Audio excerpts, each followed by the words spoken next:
Hello, good morning, good afternoon, everyone. I know there's a lot of people connected from both Europe, North America. Welcome to Ayming.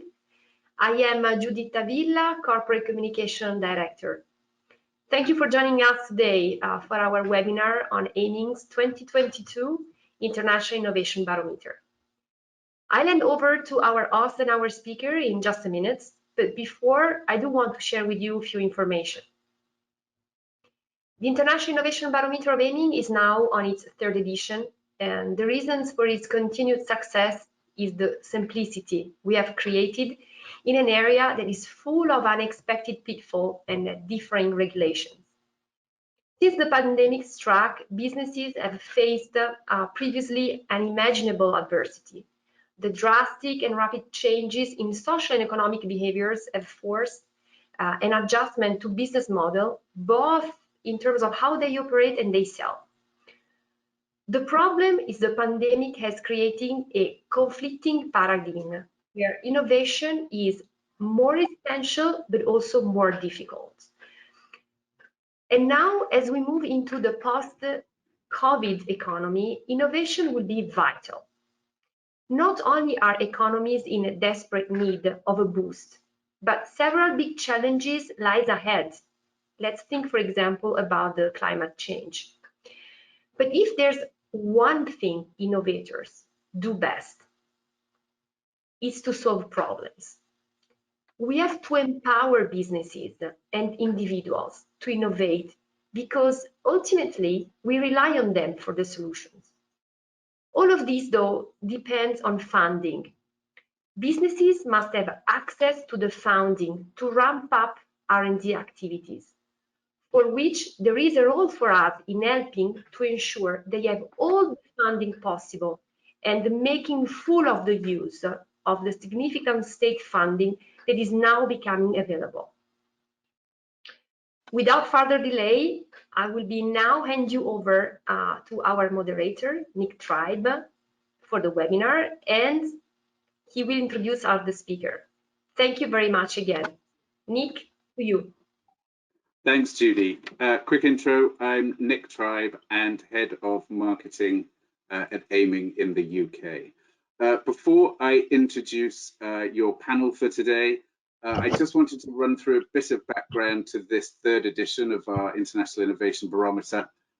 We sent out a survey back in May of this year to just shy of 600 respondents in 14 countries, and we've also included for the first time this year the view from some of our clients. So we have views from clients both in the UK and in France.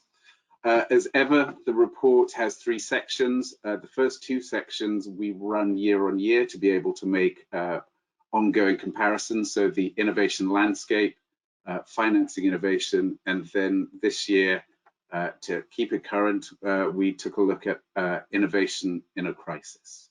So have the next slide, please. So if we'll be coming to questions at the end. If you do have any questions, please could you put them into the questions section on the panel that you have on your screen, and we'll come to those at the end. Okay, let's get on and introduce the panel. So we have Kate Johnson, who's Practice Manager for Innovation at Ayming USA. Hi, Kate. How's Houston this morning? Good morning. It is sunny in Houston, so we're enjoying some fall weather. Thanks for joining. Then we have Harry Singh, who is Managing Partner for Ayming Canada, based in Toronto. Good morning, Harry. Good morning. It's a pleasure being here. Thank you. Thanks for joining. And last but no means least, we have Mark Smith, who is our Innovation Incentives Partner at Ayming in the UK. And just a note here, Mark has a rather nasty cold, so he may become croaky, so please bear with him. Afternoon, Mark. Nick. I've got a glass of water at hand, so hopefully I will manage to get through without too much trouble. Great.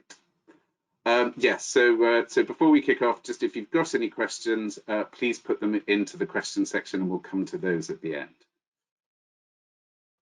Okay.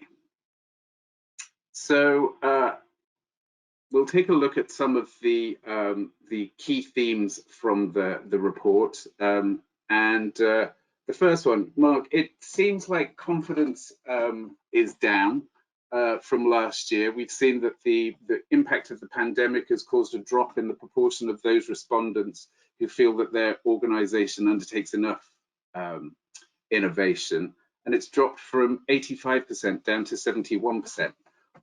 But at the same time, we've also seen a number of companies almost doubling for those who think that they're not doing enough. Is that what you would have expected to see this year? I certainly would have expected a drop, Nick. I thought last year that the responses looked a little high and overconfident. People do seem to be catching up with that view. I think particularly the doubling of respondents who feel their organization isn't doing enough R&D. If we look back to the timing of the previous report, it was conducted early in the pandemic, I think sort of around April, May time last year. And most people, including myself, thought that we'd be over and done with in a couple of months. We were a little bit more optimistic back then. I think after 18 months of lockdown, we've got a somewhat more realistic view of things. That said, the fact that still 71% of respondents feel their organizations are doing enough R&D is still a pretty high number overall. And that suggests to me there's still some complacency. If I think about the UK specifically, whilst individually, undoubtedly there are many businesses conducting enough or more than enough R&D. But as a country as a whole, we only spend 1.7% of GDP on R&D, which is well below a lot of our peers. USA, Germany, Korea, Japan all spend above 3% of GDP on R&D, and France spends 2.2%. I did look up the numbers for Canada, Harry, and you're level pegging with the UK at 1.7% as well. So, you know, thinking about the UK, the macro level view is that we are definitely not spending enough on R&D, both public and private sector R&D. The government here has got a target to reach 2.4% by 2027, which at this stage, only really 5 years away, seems a little unachievable to me. The latest figures on GDP in the UK showed $2.7 trillion US. So to increase from 1.7% to 2.4, that would be an increase in UK R&D spend of $19 billion US. As someone who passionately believes in the benefits of R&D and innovation, I would love to see that happen, but I do remain skeptical. Okay, thanks, Mark. Kate, sort of same question to you. I mean, is that sort of what you would have expected to see, and you know, do you have any view from the US? Absolutely. I think you know, the pandemic decreased confidence really in a lot of different things, but certainly in what the future is going to hold. I thought it was interesting, and it aligned closely with what we've seen here in the US, that it varied quite a bit by industry. So things like biotech and energy were more confident. IT and communications, which is where we've seen quite a bit of strides, partially driven by what was required to collaborate throughout the pandemic, and just some of those necessary changes, and lower in things like automotive and manufacturing. And so I think that closely aligns with the experiences we've had with our clients in the US. That's interesting, thank you.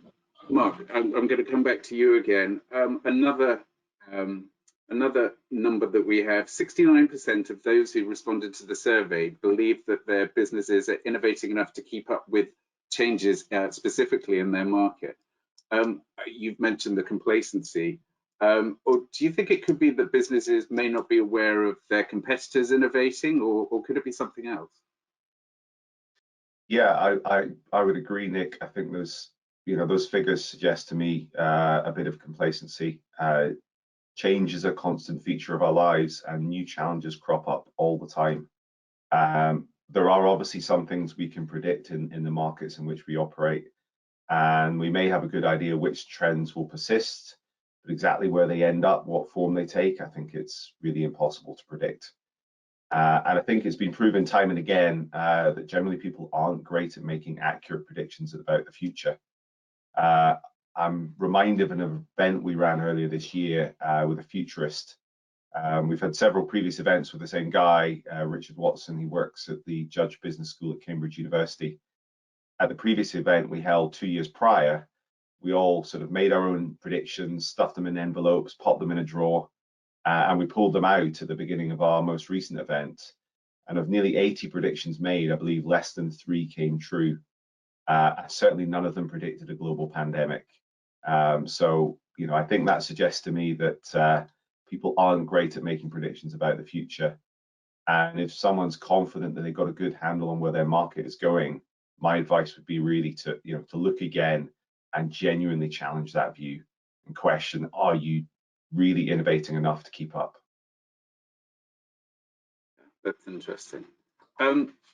Another thing that we've noticed is that it looks like innovation is being brought more in-house than before. The percentage of companies who responded and have kept innovation in-house compared to last year up from 58 to 67%. Is this driven by a desire for like reliability, simplicity, or speed? And then at the same time, the percentage of organizations using external private resources has decreased quite dramatically from 47% down to 29%. Is this driven purely by the pandemic? Yeah, I think it probably is, Nick. If you look at it, I don't think it's too surprising. With many businesses during the pandemic focused just on survival, keeping work in-house is definitely going to be more reliable. It's going to be simpler and faster. Plus R&D budgets will be under pressure, much like all budgets are. So it would be natural to look for internal resources that most likely represent staff salaries already committed and pull back on the more discretionary external spend. However, I do recall an African proverb that says, if you want to go fast, go alone, but if you want to go far, go together. So whilst it might be natural to look in-house when faced with a shock, companies should not overlook the benefits that external collaboration brings, and that's really going to help them thrive in the long term. You know, the world is really complex, and most markets are complex these days, and complex solutions are needed. It'll only be the very largest companies that have all the talent they need in-house. And I'd question whether even the largest companies are too large to innovate successfully. So really, external collaboration is undoubtedly needed for many businesses to successfully innovate. So not surprising to see a short-term change in that, but I think hopefully we'll see long-term companies continuing to look external to collaborate and get a diverse range of ideas. Yeah, we've got some further numbers on that, and I think we'll come back to it. Harry, what's the view from Canada? Yeah, I tend to agree with Mark's sentiments. You know, certainly not a surprise with innovation coming in-house. I think it's directly proportional to some of the impacts all companies have felt during the pandemic.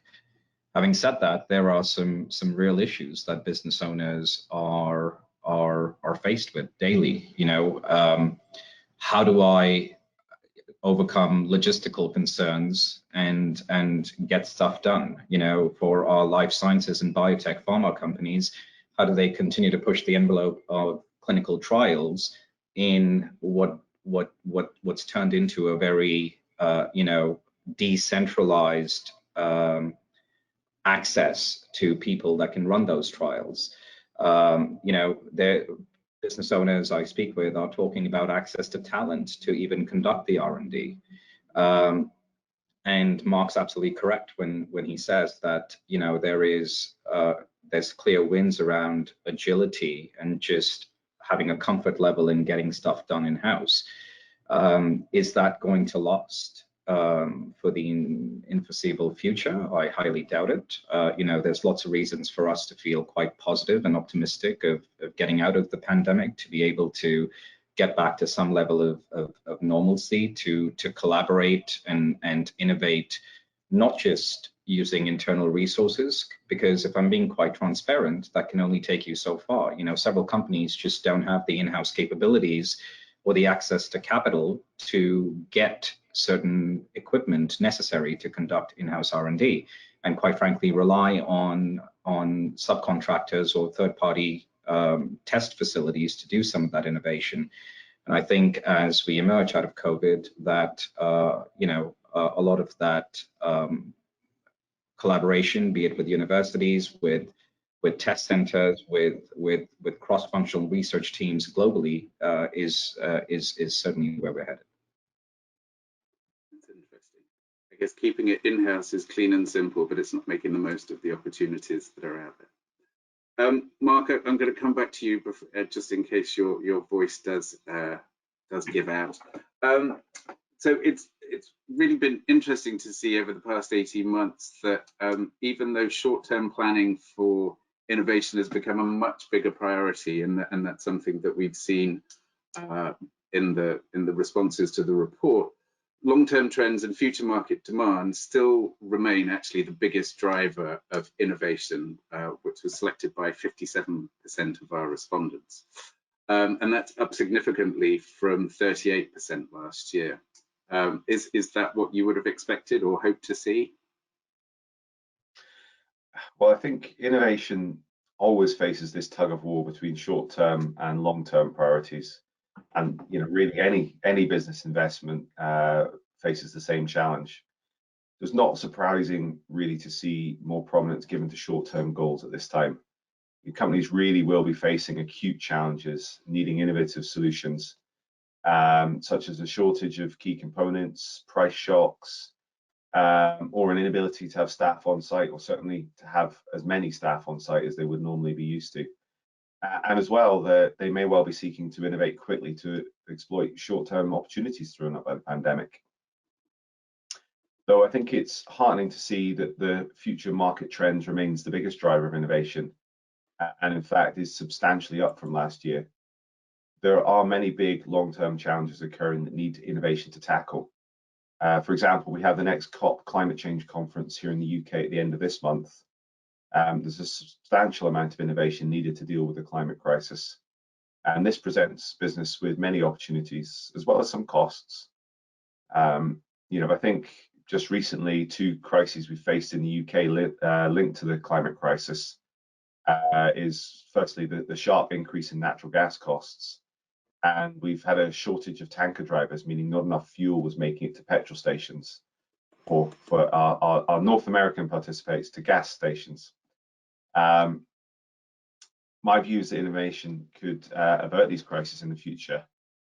Some obvious examples that spring immediately to mind is, well, transitioning faster to a more sustainable energy generation would help us avoid being at the mercy of global gas market. Using sustainably generated electricity to power EVs or to produce hydrogen fuel for fuel cell vehicles would have avoided the petrol crisis. And the development of driverless vehicles would also help with the shortage of qualified truck drivers. So obviously these big long-term challenges still require huge amounts of innovation to fully realize and roll out at scale. So again, it's great to see that the long-term trends is still the most important driver for many people. Yes, that's good. Kate, we just a few moments ago, we touched on companies keeping things closer to home. The report this year shows that logistical challenges brought about by the pandemic have shrunk the number of respondents carrying out international only innovation, so those companies that only carry out their innovation overseas, from 11% previously down to just 2%. And local only innovation, so keeping it within your own country, is up from 42 to 47%. I guess that's obvious. I mean, is that what, considering the situation from the past 18 months, is that what you're seeing in the US? I think it certainly has been what we've seen. I mean, it makes sense. Things around the pandemic inhibited travel significantly. And going forward, I think for quite a while, we'll continue to make that more complicated and less certain. I know even just getting to see you all, knowing when the next time we're all going to get to be together has been something we've been talking about for quite a while. And so while we have increasing ways to collaborate virtually, we also have the inability to be physically with people in order to generate that innovation, generate that collaboration. So I think it makes sense to bring things, more local. Also, anecdotally with the tech companies that we work with, many more of them are choosing to bring the innovation and development in-house, as opposed to outsourcing that either to other countries or even to contract developers within the country. So I think between the two of those things, this is really consistent with what we've seen, but I'm not sure what the future holds. No. Mark, I think you're probably going to have a view on this as well, aren't you? Yeah, definitely. It's quite stark that the UK kind of bucks the trend that we're seeing across the board. It actually has the highest international only response at 6.8%, and additionally one of the lowest local only percentages. So, echoing the comments I made earlier about collaboration being helpful for R&D, the fact that the UK, despite the pandemic, still seems to have an international outlook is a very positive trend. But I contrast that with the fact that we still need to do an awful lot to boost domestic R&D spending. So I think we really need to be looking at strategies to deliver increases in local innovation and still keep that international collaboration going. Yeah, absolutely. Thank you. Kate, so just looking back at some further figures, when it comes to innovating during the pandemic, 36% of the companies said they'd innovated a little, whereas 25% said that they'd fully adapted to seize the COVID-19 opportunities. In terms of obstacles, for those that couldn't, the most popular reason for not innovating was that survival took priority, and that was 15% of respondents. And then as a follow-on, we also see that 57% of the respondents to the report believe that the pandemic has accelerated innovation within their market. So a quarter of the total of respondents saying that the change had been drastic. Another 15% say that it stalled innovation, and that really, I guess, depends on the sector. Do you see this as a reflection of what's happening in the US? Absolutely, and I think that the biggest takeaway with all of those figures for me is that it's very industry specific.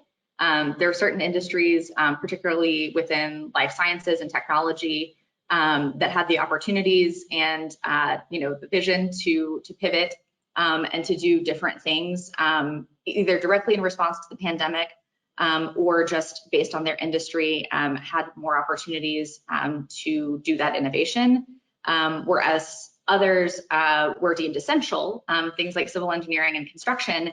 And so they had the ability to keep moving at the same pace they were pre-pandemic. They didn't have some of the restrictions that areas like manufacturing did.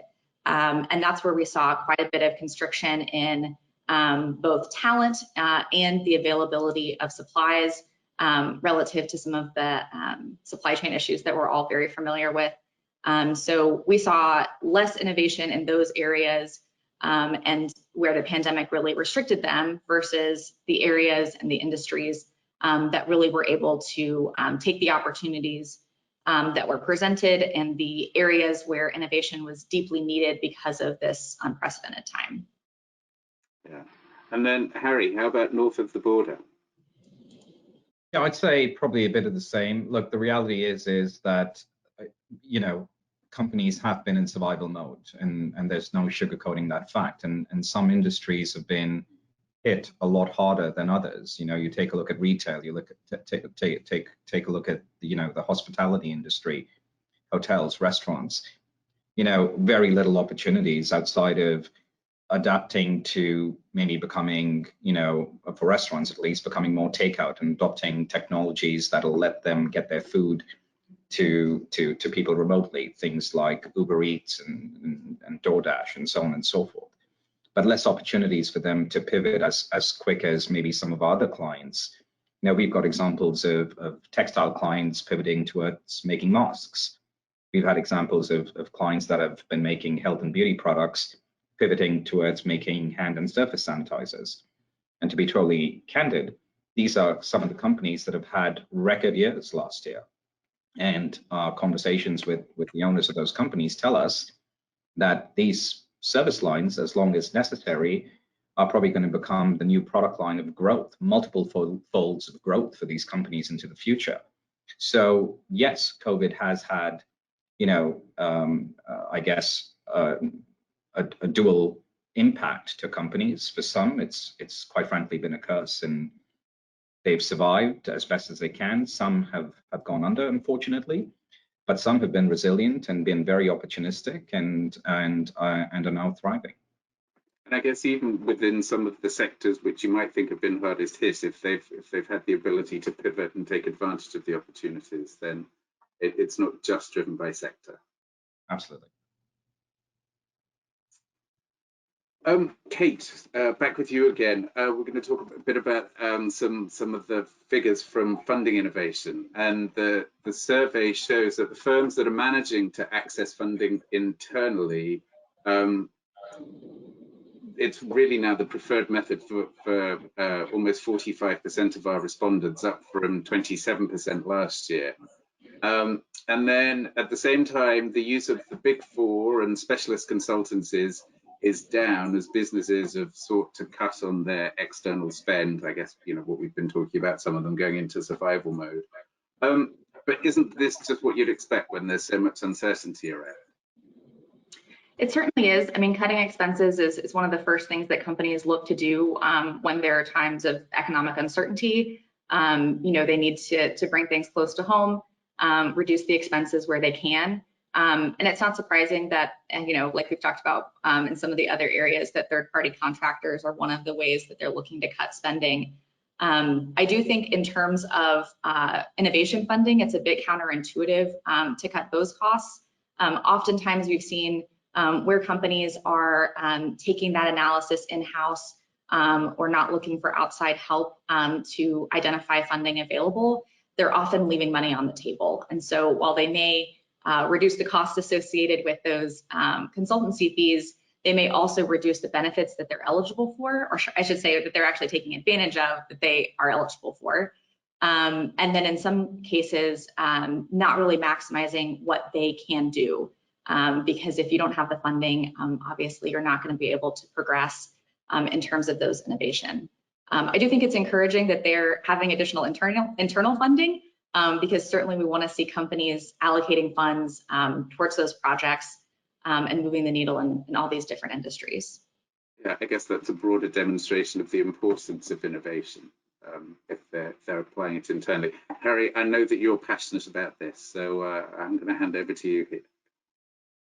Yeah, maybe just to add to what Kate says, of course, you have to respect the decision of cost cutting, because some of those areas of cost cutting have helped companies survive to a certain extent. However, our conversations daily, including one maybe as recent as this morning, show that companies just are not leveraging everything they're entitled to. Our clients have done less R&D and are familiar with the R&D tax credit. They take advantage of that and are quite informed on other innovation funding opportunities through grants or interest-free loans.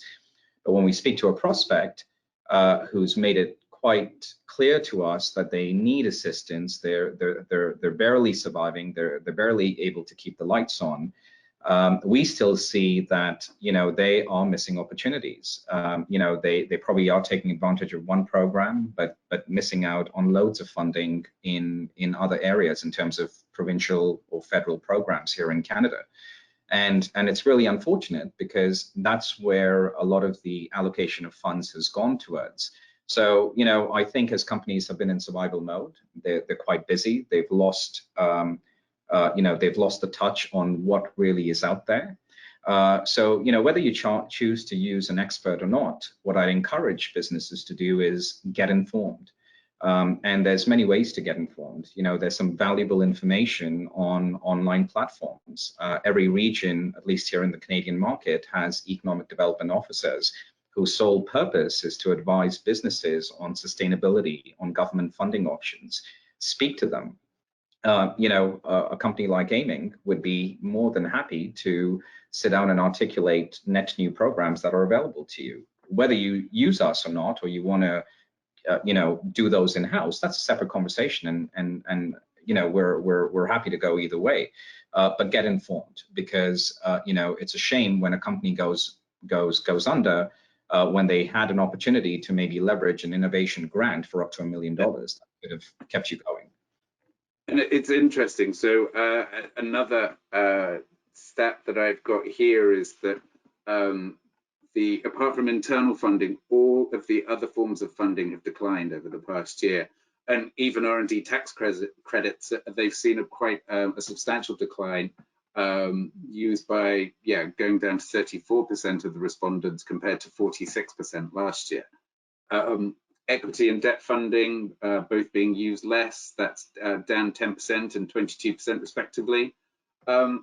Is there just less external funding available, or is it firms turning inward? Sort of yeah, those stats are certainly interesting, Nick. You know, we've said a few times that companies have been in survival mode, and we've said that because that's the reality. We have these conversations daily. You know, these business owners or boards are focused on cost reduction. You know, they focus on cash flow management, job retention as best as they can. You know, people management, talent management, you know, certainly leveraging business practices that are going to provide them with the highest ROI and most immediate ROI, because, you know, that gets cash into the business to sustain themselves. So, you know, certainly not an indication from my perspective of less funding available necessarily, but certainly an indication of less of focus on continuing to maintain previous levels of R&D spend. You know, we touched on this a little earlier, that, you know, one of the main problems with this pandemic is that it's created a conflicting paradigm, wherein, you know, innovation is more essential than ever, but it's also more difficult to conduct for some of the reasons we've discussed today. And I'd say, as business owners remain resilient and focused on sustaining their company through this pandemic, they lack the necessary focus or even time on proactive identification of government funding programs, and they're not doing everything that's available to them. So while I certainly believe that there is, I don't believe that there's less funding. You know, I do believe that as we move into a post-pandemic recovery economy, that innovation will play an even more vital role, and that you know, the various governments globally need to recognize this reality and to do whatever it takes to empower businesses and individuals to innovate, because it's ultimately that innovation that we rely on daily for solutions. And I guess, Mark, same thing from the UK. Yeah, absolutely. If anything, I think there's probably more funding available from the government. They actually increased some of the rates early on in the pandemic in March last year. So definitely no decrease in funding. And, you know, it's a very surprising result, because I sort of remember back to the financial crisis back in 2008. You know, that caused an explosion of interest in the R&D schemes in the UK. And actually, looking back at the stats earlier this morning, in the post-crisis period, in the sort of 5 years following 2008, UK R&D claims tripled in value. So there's huge interest there. However, you know, I'm seeing exactly what Harry's seeing. The companies, you know, don't see R&D claims as a priority right now. And you know, I do understand why. You know, it's not core to what they do. They have a whole host of pressing issues. In the UK, you've got to throw in Brexit on top of that. Nevertheless, if there's money out there, and in most cases R&D claims are based on money that companies have already spent, then I'd say businesses should be giving it a priority. Not that it's money for nothing, but there is money out there going unclaimed, and I think, you know, you'd be foolish if you let that go. Yeah, absolutely. I guess whilst we're on the topic of financials for innovation, Harry, I wanted to just talk through some of the stats that came back about innovation budget. So companies that have a defined budget for R&D is less common this year. So down from 90% from last year to 70% this year. 57% of businesses are expecting budget increases, but the percentage who have no idea is up, and that's now of 1 in 10. Take us through what's going on there. Yeah, interesting stats again. Lesser defined R&D budgets or the lack of clarity on what the budget really is concerning, but certainly not surprising given everything we've discussed thus far. I'd say the reality is that innovation budgets are usually based on a % spend of the company's overall revenue. And for many businesses, as revenues have plummeted, certainly the allocation towards innovation and R&D in their budgets have gone down. There have been companies, however, that have successfully pivoted. And we talked about a few examples in terms of, textile companies moving to masks and so on and so forth. And these companies have released new products and new services and have helped provide a serious boost to their businesses during pandemic. And such companies have actually increased their R&D budgets and spend, and rightfully so. I'd say it is encouraging to see that 57% of the respondents feel that their R&D budgets will increase over the next 3 years. But I think we must ask ourselves, is 57% enough? I'm not sure. Is that budget increase over 3 years too long of a period? Especially when what the global economies need today, from my perspective, is a boost. And this boost won't come from reductions of innovation per se, but more from embracing the endless business opportunities that strong innovation today will have on the economy and also shaping our future. One thing's for sure, that fortunately the pandemic has taught us some valuable lessons, and one of the biggest ones, I believe, is a reinforced value or trust, I should say, in R&D, because that's what's helped us cope with COVID-19 thus far, and will certainly play a vital role into the future. Absolutely. Kate, do you agree? I mean, anything to add from the US? Yeah, I would definitely echo Harry's sentiments. We've seen, consistent things in the US, and I would say, obviously, anecdotally from our clients, that's in line with what we've seen. There are certainly clients that are in that, 1 in 10, that they just don't know what that's going to look like in the next couple years. But most of them are seeing an increase in focus on innovation and an internal funding within the company to pursue that innovation. I've got a really interesting couple of stats here. So we asked the respondents to reflect on some of the lessons that they've learned over the past 18 months. And 82% of them said that the biggest lesson they'd learned during the pandemic is that a business must be able to identify and react to kind of opportunities that present themselves. But at the same time, almost 40% of them said that the pandemic has not encouraged them to create any kind of innovation roadmap. I mean, is this made companies focus just on the here and now, rather than taking a long-term view?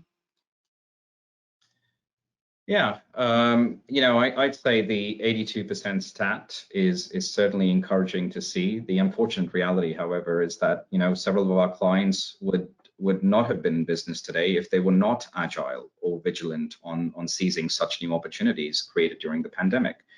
We talked about a couple of examples earlier. There was another company here in Canada focused on HR software that pivoted during the pandemic and has now been focused heavily on innovation and R&D for a software platform to help monitor, their employees' workload, contributions, effectiveness remotely, because I don't think we have the best answer, or I doubt any company has the best answer on what the best models of collaboration are going to be moving forward.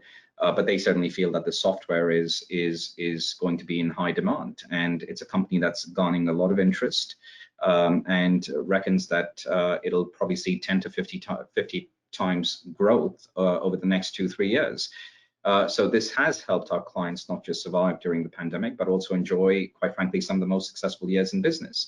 And more of this is going to be necessary to ensure a strong and much needed economic boost. I'd say, the 37% stat surrounding respondents feeling that the pandemic has not encouraged them to create an innovation roadmap is again not surprising given some of the previous discussions. However, some of the most successful clients are those that have not reduced focus or spend on innovation and R&D. And the post-pandemic growth will need to see an increase in innovation spends. We're certain about that.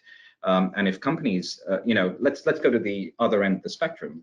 If companies cut drastically today, it's certainly going to have an impact or hamper their ability to bounce back and compete, especially when other companies have been resilient in pushing the envelope of innovation and creating a stronger value proposition. So while companies are certainly focused on today's reality, I believe there are also, most business owners we speak to are realizing that a good balance between leveraging and maximizing short-term opportunities while focusing on the long-term goals, which is led by innovation, is going to be the key to profitable growth into the future. Katie, you having the same conversations with your clients in the US? Yes, really consistent there. Most of our clients that had a long-term roadmap, that didn't change dramatically with the pandemic, but they were able to pivot or adjust in it. And that's really the mark of a good plan. The ability to withstand the changes and the ability to stay on track. So most of our clients that had longer-term plans that had key innovation they were looking to take on have continued along the same lines. And some of them have pivoted into change things like, like the hand sanitizers or things that were, specifically in response to the pandemic. Okay, I think we've come to the end of the key stats that I wanted to ask you guys about, and we've got some questions that have come in. Mark, I think this one might be for you, as you mentioned the futurist earlier, and somebody I think probably wants to challenge you on that. What does the future hold? What's it going to look like next year? What sort of results do you think we'll be seeing then? Honestly, Nick, I don't know. I think the future is anyone's guess. But I think picking up on the previous question, I think having a good plan in place, really challenging yourselves about what you want to do and why, where the market's going, and then being agile to adapt to it, I think are absolutely key. Hopefully we'll come out of the pandemic. Hopefully we'll be allowed to travel a little bit more freely. We'll probably still be working from home a little bit, but getting into the office more and seeing people again, which I think will hopefully spur on innovation.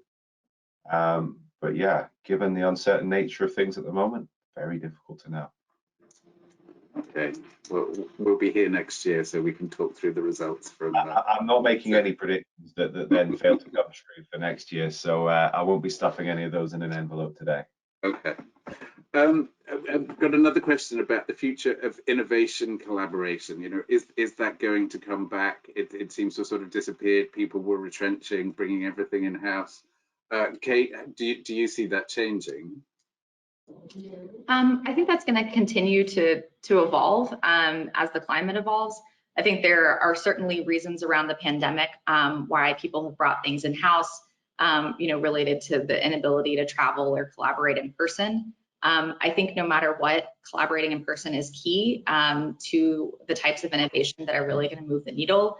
Zoom and all these other tools are fantastic, but there's really not a substitute for sitting across the table from somebody and talking through things. So I think we will see more of that as the world reopens and as it is more safe to travel. And I think that companies will start evaluating many different options that weren't available before in the ways that we can communicate virtually and in the ways they organize their innovation, both in-house and overseas. Okay. We've got a question here that's come in specifically about the construction sector. And taking into account that it's very conservative and it's suffered a decrease during the last decade, could investing in innovation help to recover the performance for these construction projects? Who wants to take that? Given I have a lot of construction clients, Nick, I should probably take that one. What I'm seeing in the construction industry is definitely increasing importance of innovation. And for some of my more successful clients, I think the pandemic has really spurred them to bring forward innovation. It has been traditionally quite a conservative industry. They relied upon a lot of tried and trusted techniques, which given that they're building long-term buildings and infrastructure is probably a good thing. But there are a lot of challenges. Sustainability being just one of them, that really do require them to innovate. The other sort of trend I see a lot of is offsite manufacture or design for manufacturing assembly. And I think given that you can have fewer trades on a building site these days, absolutely companies should be pushing forward with technologies like that, allow you to have a more controlled factory-like environment, deliver more finished goods to site, and therefore you require less trades on site. You can still operate effectively, with a reduced labor force, which allows you to do things like social distancing. So, yeah, anyone in the construction industry should really be doubling down, building a plan, looking at their innovation budget, because I think, the way I see the industry growing is definitely innovation taking an increasing importance year after year. We've got another question here.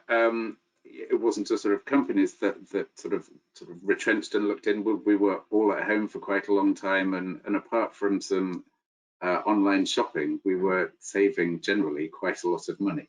So the question is, does that present an opportunity for sort of crowdfunding or even equity or debt funding? Harry, Kate, I guess that maybe it's slightly more developed in North America. Yeah, maybe I could kick it off, and I'm sure Kate has a perspective on this as well. What we're witnessing is that crowdfunding continues to be a source that people look at. I would say that, in all fairness, that traction has slowed down just a bit over the last 18 months. Yes, people have maybe saved costs working from home and just being a little more conservative on their spend given the uncertainties. Having said that, I don't think people are chomping at the bits to take that money and now gamble on non-proven sources of products and solutions that are being crowdfunded. I think they're being cautious. So I think there has been a slight slowdown in terms of leveraging those opportunities. But again, people react to the reality they're faced with today.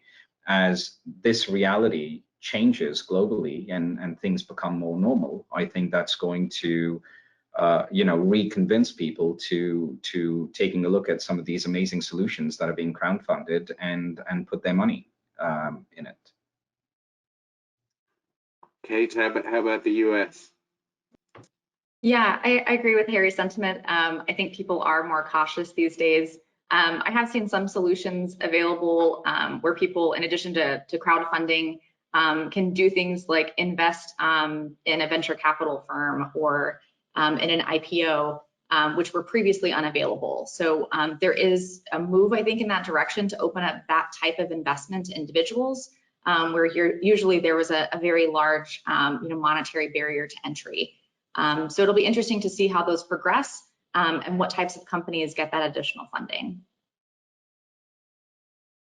That's the end of the questions. I don't know if the three of you have a final thought or piece of advice that you'd like to share with our audience. I guess I just have a general comment to say that we've probably scratched the surface broadly today. There are a lot of valuable insights in the Barometer.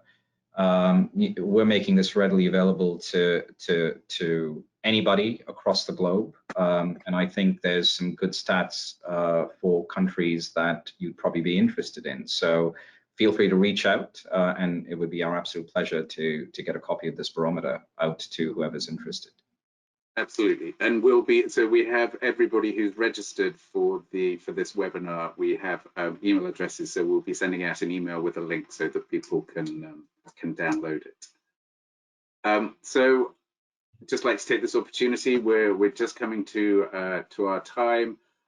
Kate, Harry, Mark, thank you very much for sharing your insights yet again.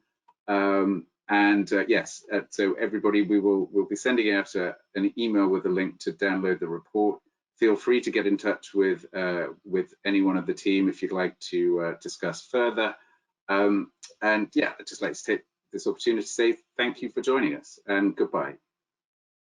Thanks, everybody. Goodbye. Bye. Thank you.